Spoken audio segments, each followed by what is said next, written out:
There are three main cadres in the universe, in accordance with the necessities which are filtrating from the unitary. 1. Cadre, plan and techniques of the beings in duty in the cadre of the original principle. 2. Cadres and techniques of the beings which are included in the cadre of mechanisms of destiny. 3. Plans and techniques of the beings which are included in the cadre of the mechanism of original time, and the issues providing their entire realities particular to themselves. So, there are innumerable organizations, connected to these three main cadres, which execute the necessities belonging to the evolutions of spirits in universe, with all details, and the great organization systems which are made out of these organizations, which are interconnected through hierarchical orders. All of these are made up of beings in duty, on behalf of others or on their own account, in accomplishing the uncountable deeds to be done in universe, starting from the initial stages of the plan of duty up to the unitary. And these beings in duty execute their duties within their organizations, without even deviating a hair's breadth, under the principles and directives of the above-mentioned three main and coordinated cadres of duty, which descend from the unitary. These duties are the innumerable deeds belonging to various realms. For example, there are duties executed by innumerable and interconnected organizations, such as the time stations particular to the world, the stations managing the coarse kinetic motions, the stations managing the individual and the small communal evolutionary plans, and finally, the stations with ever-expanding scopes, conducting and executing the general evolutionary leaps, plans and related matter transformations of the masses, with wider scope. Among these duties are the deeds of a great organization which is from the sublime plan of duty, and engaged in the great revolutionary activities of today's world, including as well the activities for putting this book into effect.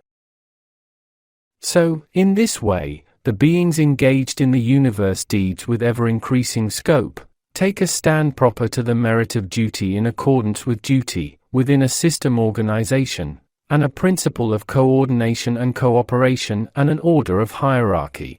This procession, as it evolves in this way, continues within an order, sequence and harmony onwards to the unitary, where the evolution, that can be intuited by its expression in our universe, is realized. We have stated that organization systems are established starting with the plan of duty. Similarly, we have said that the initial organization has started at the initial stages of the plan of duty. Now, it is necessary to give the necessary knowledge about the initial establishment of the organizations.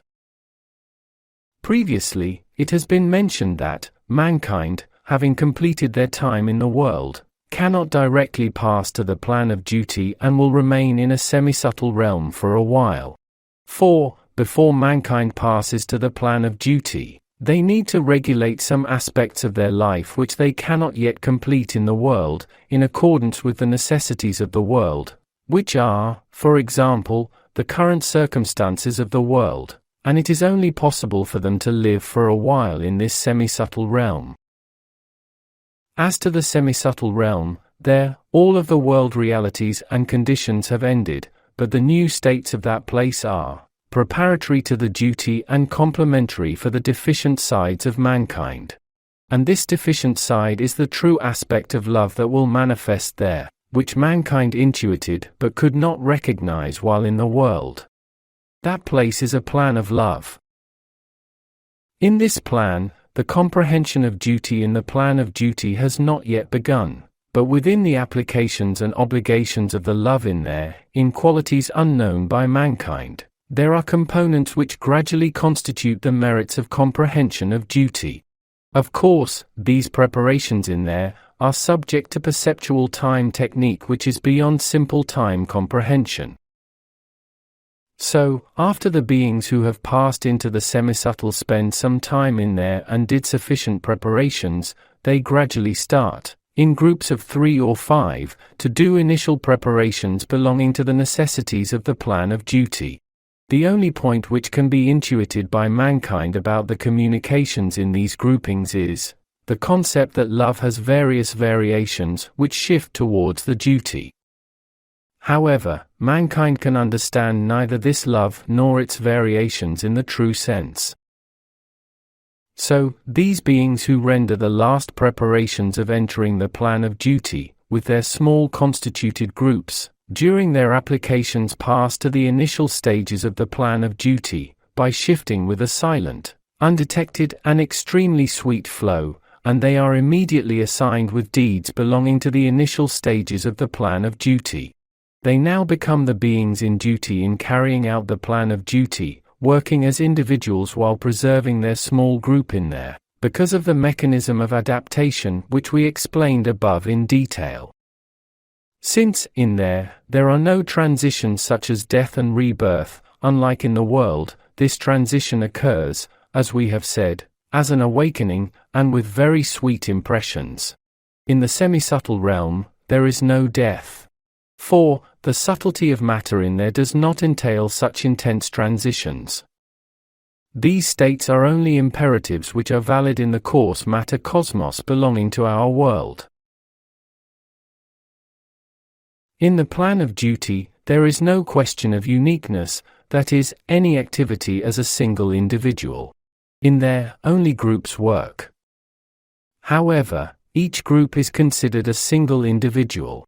That is, every individual of that group is the group itself and the group is the one individual. Therefore, assignment of a being in duty in the plan of duty, for example with a deed, means the assignment of the whole group to which that being in duty is subject. This is because all of the comprehensions in that group congregate upon that duty as a single comprehension. Therefore, here, there is no question of separate identities.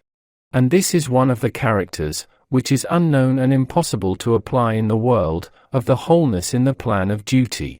For example, in very rare cases, a single embodied being in duty, who has taken on the duty of creating a worldwide movement and come down to the world with a great duty, is single and separated from his plan, while in the world.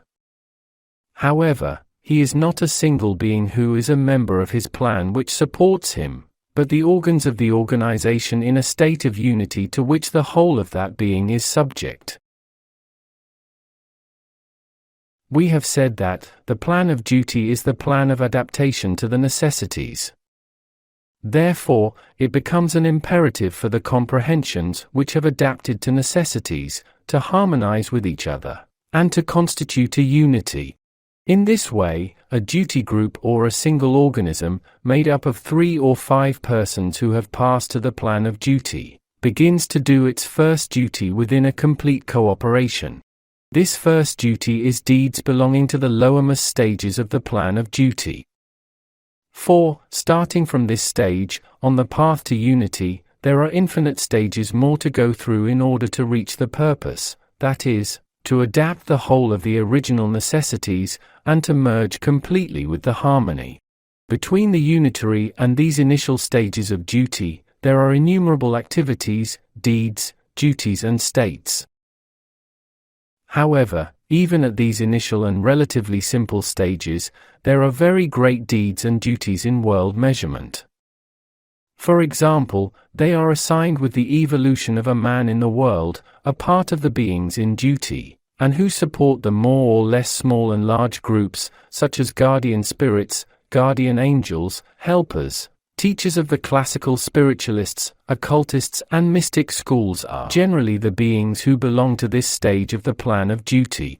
At the same time, they can be used, even as semi-comprehending, in other greater deeds by more superior organizations than them. Let us name the initial stage of the plan of duty, A.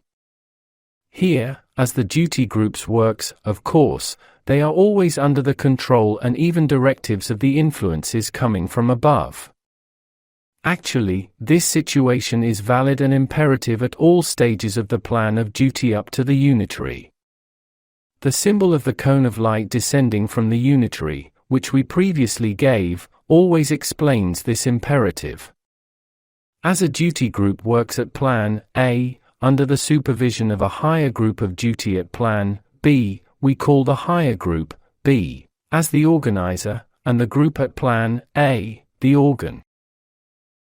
So, the groups at stage A swiftly take distances on the flow of the original time, by rendering duties with the perceptual time technique, and because of these activities, they widen their fields of adaptation. In the meantime, their deeds, duties and obligations increase and widen their scope accordingly. In this way, they pass to the higher plan, that is, Plan B. Now it is easily understood that, passing these groups to Plan B, means the expansion of their fields of adaptation accordingly. That is, as these groups pass to stage B, as a result of the joining their comprehension with the comprehension of some other groups, larger groups occur which have an increased number of individuals, and consequently, have increased comprehension, and of course, comprehension also widens accordingly.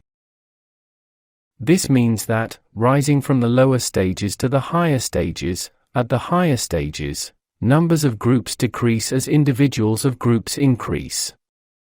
And the scope of the comprehension level in the group, which joined the contribution of the comprehension of the individuals in the other group swiftly widens, and this is a natural result of the imperativeness of adaptations. As the fields of adaptation widen, groups unify and the number of groups decrease. This situation continues onwards up to the unitary, relatively small organizations of the previous plans, which unified within the much wider organizations as they rise to the higher stages, when they reach the unitary, congregate as a single organization. Here, all comprehension enters into a state of singular comprehension.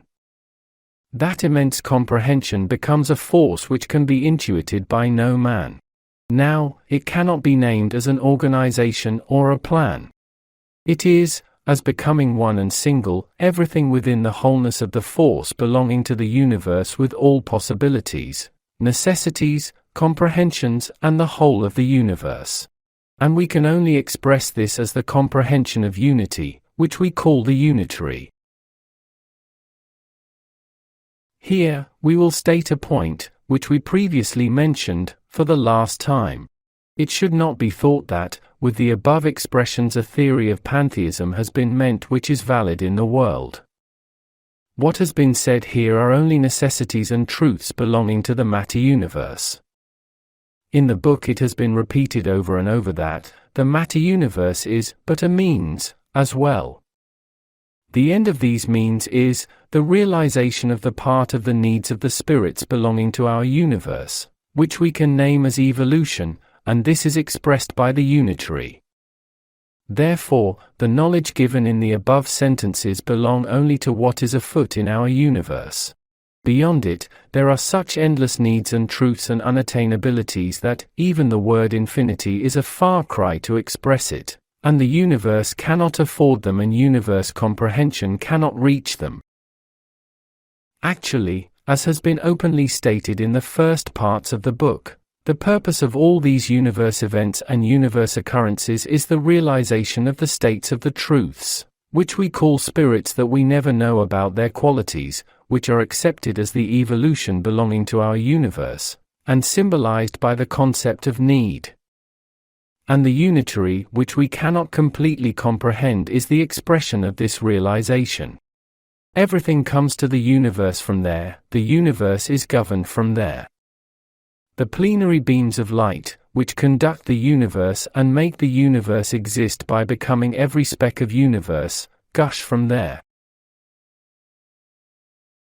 In short, the unitary is a total comprehension, necessity and possibility of universe, which cannot be grasped by the beings, and which can be reached by them only after entering there. To tell mankind further than this is impossible and unnecessary.